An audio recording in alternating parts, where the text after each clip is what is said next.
Hello everyone, आज हम start करते हैं positive integral power of matrices. Multiplication हमने सीख ली थी, आज समझना है positive integral power of matrices. जैसे positive integral power of matrix क्या मतलब हुआ, जैसे हमें ए स्क्वायर फाइंड करना है, ए क्यूब फाइंड करना है, ए 4 फाइंड करना, मतलब चाहे कुछ भी हो, ये हमारे पास इसकी पावर कैसी होनी चाहिए, पॉजिटिव इंटीग्रल टाइप में। पॉजिटिव प्लस का होना चाहिए, इंटीजर्स तो हमें पता है माइनस इन्फिनिटी से प्लस इन्फिनिटी तक के होते हैं, लेकिन ये मेंशन करता है कैसा है, पॉजिटिव होना चाहिए।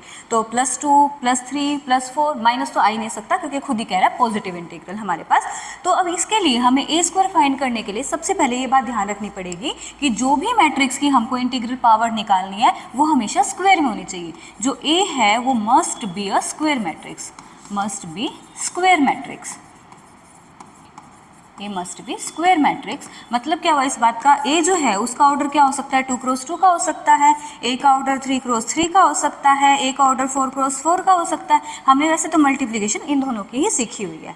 तो हमारे पास ए की स्क्वायर फाइंड करनी है, तो हमारे पास हम इसे कैसे लिख सकते हैं, ए इंटू ए, दोनों मैट्रिक्स ए मैट्रिक्स और ए मैट्रिक्स की मल्टीप्लाई कर देंगे। और ये मैट्रिक्स तभी इंटीग्रल पावर ऑफ मैट्रिसेस की मल्टीप्लिकेशन तभी पॉसिबल है जब दोनों का क्या होना चाहिए, ऑर्डर जो है वो क्या होना चाहिए, स्क्वायर मैट्रिक्स टाइप का होना चाहिए, यानी रो और कॉलम सेम होनी चाहिए, तभी पॉसिबल है।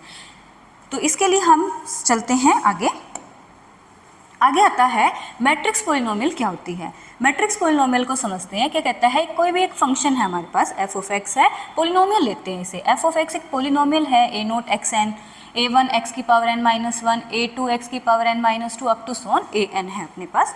ये एक पॉलिनोमियल है। अगर हम बात करते हैं कि कोई ए है हमारे पास, वो क्या है, हमारे पास स्क्वायर मैट्रिक्स है जिसका ऑर्डर क्या है, n है।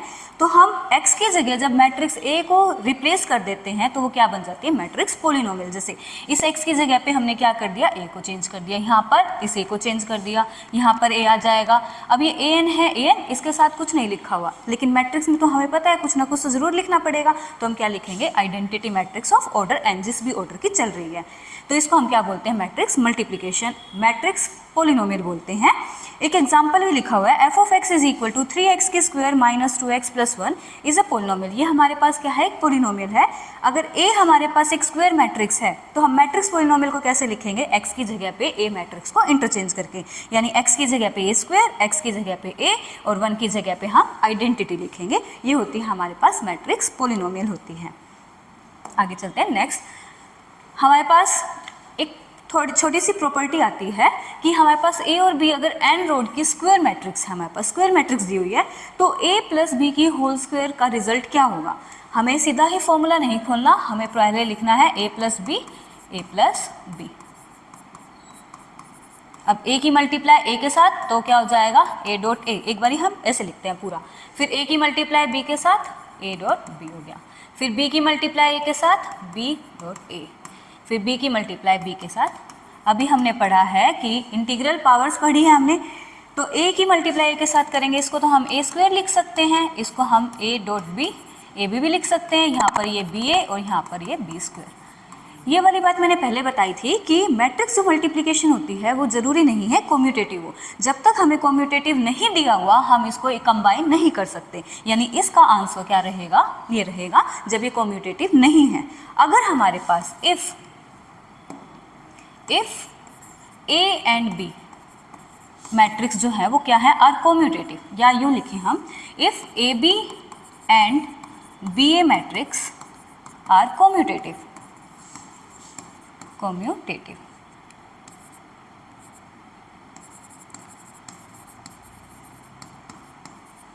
देन जो ए बी की मल्टीप्लाई है और जो बी ए की मल्टीप्लाई है वो क्या हो जाएगी, सेम हो जाएगी।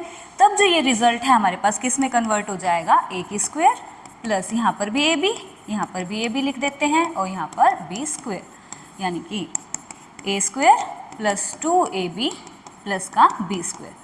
बस इस बात को ध्यान में रखना है कि हमारे पास ए बी और बी ए कॉम्यूटेटिव है या नहीं है। अगर नहीं है तो हम इस रिजल्ट को यहीं तक ही सॉल्व करेंगे, अगर कॉम्यूटेटिव है तो ए बी और बी ए इक्वल, तो हम इसको कंबाइन कर सकते हैं। ये चीज़ है। अब नेक्स्ट आता है अपने पास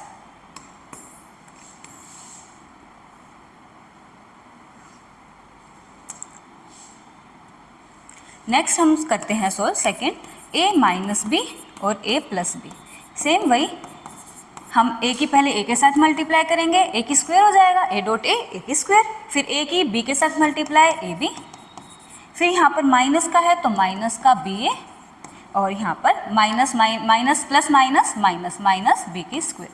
अगर कॉम्यूटेटिव नहीं है तो ये रिजल्ट यहीं तक। If A B and B are commutative, B A are commutative, अगर कॉम्यूटेटिव है तो हमारे पास ये दोनों क्या हो जाएंगे, इक्वल। तो इसका मतलब ए की square plus A B minus का ए बी माइनस का बी स्क्वायर, ये दोनों कट, आंसर क्या आ जाएगा, ए की स्क्वायर प्लस ए की स्क्वायर माइनस बी की स्क्वायर, ये रिजल्ट आ जाएगा हमारे पास। कॉम्यूटेटिव और नॉन कॉम्यूटेटिव का ध्यान रखना है हमें। नेक्स्ट एक और है हमारे पास, क्या,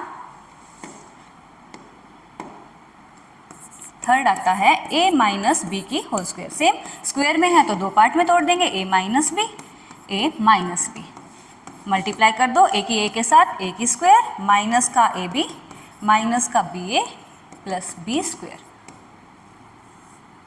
कॉम्यूटेटिव नहीं दिया हुआ तो रिजल्ट यहीं तक। अगर कॉम्यूटेटिव, इफ कॉम्यूटेटिव, अगर कॉम्यूटेटिव है तो हम क्या लिखेंगे, a की स्क्वायर माइनस का ए बी माइनस का A B plus B square, यानी कि ए स्क्वायर माइनस का 2ab प्लस का बी स्क्वायर, ये रिजल्ट हो जाएगा। ये हमारे पास क्या होगी, कुछ एक प्रॉपर्टीज होगी इसकी। नेक्स्ट अब हम करते हैं, क्वेश्चंस करते हैं इसके। क्या दिया हुआ है, इफ ए हमारे पास मैट्रिक्स दी हुई है, ये कहते हैं शो करो ए की square minus 3 identity is equal to 2a के इक्वल है। ए स्क्वायर का मतलब क्या होएगा, ए स्क्वायर, इसको हम कैसे लिख सकते हैं, ए डॉट ए। ये कहा था ना कि जो भी मैट्रिक्स की इंटीग्रल पावर में दी होगी वो हमेशा स्क्वायर मैट्रिक्स होनी चाहिए। अब ये कैसी है, स्क्वायर मैट्रिक्स है ना, रो भी हमारे पास 2, कॉलम भी 2, हमेशा स्क्वायर में होगी, जिसकी भी हमको इंटीग्रल पावर ऑफ मल्टीप्लिकेशन करनी है। तो ए स्क्वायर फाइंड करते हैं। ए की जगह 1 2 2 1 1 2 2 1 मल्टीप्लाई रो कॉलम 1 की मल्टीप्लाई 1 के साथ करेंगे 1, 2 की मल्टीप्लाई 2 के साथ करेंगे 4, फिर नेक्स्ट 1 की मल्टीप्लाई 2 के साथ करेंगे 2, 2 की मल्टीप्लाई 1 के साथ करेंगे 2, 2 की मल्टीप्लाई 1 के साथ करेंगे 2, 1 की मल्टीप्लाई 2 के साथ करेंगे 2, नेक्स्ट 2 2 जा 4 प्लस का 1, यानी कि हमारे पास क्या रिजल्ट आ गया, 5 4 4 5। ए स्क्वायर हमारे पास निकल चुका है। अब हम एग्जैक्टली इसके अंदर पुट कर देते हैं।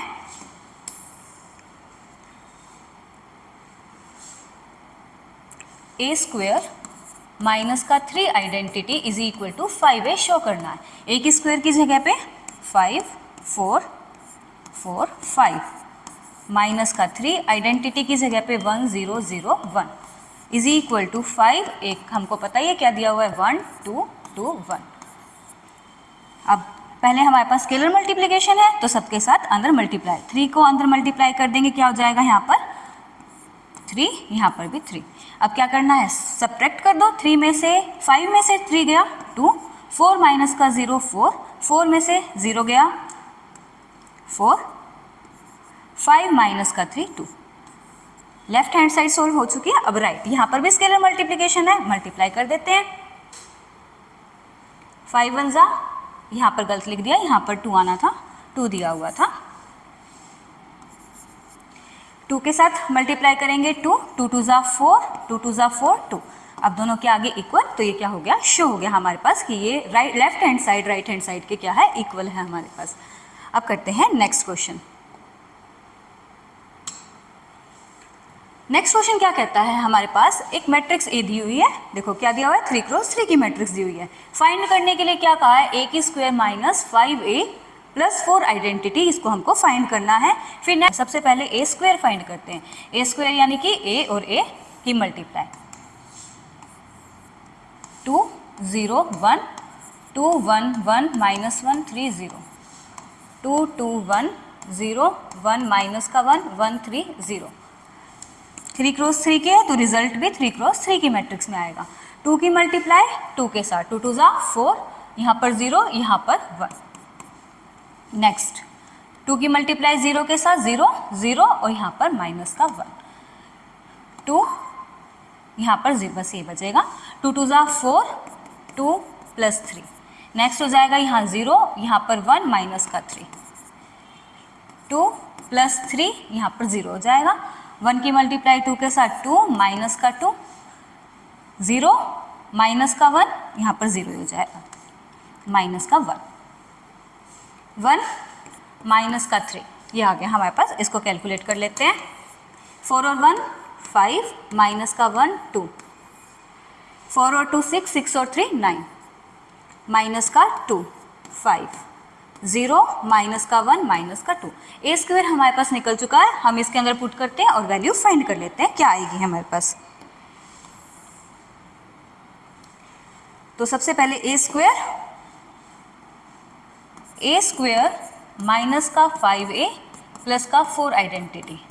तो ए स्क्वायर कितना निकला है हमारे पास 5 माइनस 1 2 9 माइनस का 2 5 0 माइनस का 1 माइनस का 2 माइनस का 5। ए का काम कौन कर रहा है हमारे पास 2 2 1 0 1 माइनस 1 1 3 0 प्लस का 4 आइडेंटिटी। अब यहाँ पर सभी मैट्रिक्स 3 क्रॉस 3 की है तो आइडेंटिटी भी कितने की लेंगे 3 क्रॉस 3 की। 1 0 0 0 1 0 0 0 1 हो गया। अब इसको सॉल्व करते हैं।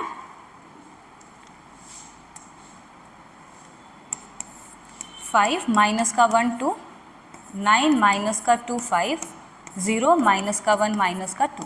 अब स्केलर मल्टीप्लिकेशन है, मल्टीप्लाई कर देते हैं। 5 2 ज़ा 10, यहाँ पर भी 10, यहाँ पर 5 0 5 माइनस का 5 5 15 0, यहाँ पर 4 0 0 0 4 0 0 0 4 ये हो जाएगा हमारे पास। अब पूरे का पूरे को कैलकुलेट कर लेते हैं। 5 माइनस का 10 माइनस का 5 और यहाँ पर प्लस का 4 माइनस का 1 आ जाएगा। माइनस का 1 माइनस का 0 है तो सीधा क्या आ गया माइनस का 1। यहाँ पर 2 2 माइनस का 5 माइनस का 3 यहाँ पर 0 ही है। 9 माइनस का 10 माइनस का 1 माइनस का 2 माइनस का 5 और माइनस का 2 माइनस का 5 माइनस का 7 प्लस का 4 कितना हो जाएगा हमारे पास माइनस का 3 हो जाएगा। 5 माइनस का 15 माइनस का 10 यहाँ पर से 0 माइनस का 5 माइनस का 5 हो जाएगा, वहाँ 0 ही है। माइनस का 1 माइनस माइनस प्लस का 5 तो कितना हो गया हमारे पास प्लस का 4 हो गया। माइनस का 2 और वहाँ पर कितना प्लस का 4 तो कितना आ गया हमारे पास 2 आ गया। ये आंसर आ गया हमारे पास इस मैट्रिक्स का। नेक्स्ट क्वेश्चन क्या कहता है, if A is a square matrix. A अगर हमारे पास एक स्क्वायर मैट्रिक्स है सच दैट ए की square is equal to identity. A की स्क्वायर किसके इक्वल है आइडेंटिटी के। Then find the simplified value of, इसकी सिंप्लीफाइड वैल्यू फाइंड करनी है हमें। तो देखो क्या क्या हुआ है, ए की स्क्वायर की जगह आइडेंटिटी का यूज करेंगे वो बात की बात है। पहले इसको सॉल्व करना है, ए माइनस आइडेंटिटी की होल क्यूब। अब हमें ये पता है आइडेंटिटी किसी के साथ भी मल्टीप्लाई हो जाए, मतलब आई डॉट ए है या ए डॉट आई करो तो रिजल्ट हमेशा हमारे पास ए ही आता है, मतलब मैट्रिक्स जो भी है वही आ जाएगी। तो आई हमारे पास आइडेंटिटी मैट्रिक्स की किसी भी मैट्रिक्स के साथ चाहे हम प्री मल्टीप्लाई करें चाहे पोस्ट मल्टीप्लाई करें वो हमेशा रिजल्ट ए ही देगी। मतलब आई ए है ए आई है वो हमेशा कॉम्यूटेटिव है। तो हमें इसको 3 टुकड़ों में तोड़ के सोल्व करने की जरूरत नहीं है, हम सीधा ही फॉर्मूला अप्लाई कर सकते हैं ए प्लस बी की होल क्यूब का या ए माइनस बी की होल क्यूब का। तो ए माइनस बी की होल क्यूब क्या कहती है, ए की क्यूब माइनस बी की क्यूब माइनस का 3a स्क्वायर बी, फिर आगे आता है प्लस का 3ab स्क्वायर। ये हो गया हमारे पास। अब नेक्स्ट है किसका फॉर्मूला, a प्लस बी की होल स्क्वायर का। तो a की क्यूब प्लस b की cube plus 3a square b plus का 3ab स्क्वायर। b का काम है आइडेंटिटी कर रही है और साथ में माइनस का 7a दिया हुआ है। अब देखो माइनस का i क्यूब है प्लस का i क्यूब है तो ये तो कैंसिल हो जाएगा हमारे पास। माइनस का 3a स्क्वायर आई प्लस का 3a स्क्वायर आई ये भी कैंसिल। क्या बच गया हमारे पास a की क्यूब प्लस a की क्यूब 2a की क्यूब। यहाँ पर से हमारे पास 3a आइडेंटिटी का स्क्वायर, आइडेंटिटी का स्क्वायर i का स्क्वायर i ही होता है, यानी हम लिख सकते हैं 3ai प्लस 3ai कितना हो जाएगा 6ai और साथ में कितना है हमारे पास माइनस का 7a। 2a की क्यूब ए आई मल्टीप्लाई, अभी देखा था कि हमारे पास ए की मल्टीप्लाई आइडेंटिटी के साथ करो या आइडेंटिटी की मल्टीप्लाई ए के साथ करो हमेशा ए ही रिजल्ट आता है। तो यहाँ से क्या आ जाएगा प्लस का 6a माइनस का 7a ये हो जाएगा। अब देखो गिवन कंडीशन क्या है, ए की स्क्वायर आइडेंटिटी के इक्वल है तो हम इसे ऐसे लिख सकते हैं 2 इंटू ए की स्क्वायर। और यहाँ से माइनस का 7 है। ए के स्क्वायर की जगह क्या लिखा जा सकता है, आइडेंटिटी, तो यानी कि 2ai माइनस का ए इंटू आइडेंटिटी ए के इक्वल होता है, यानी 2a माइनस का ए दैट इज इक्वल टू ए। यही हमारा क्या है, आंसर है।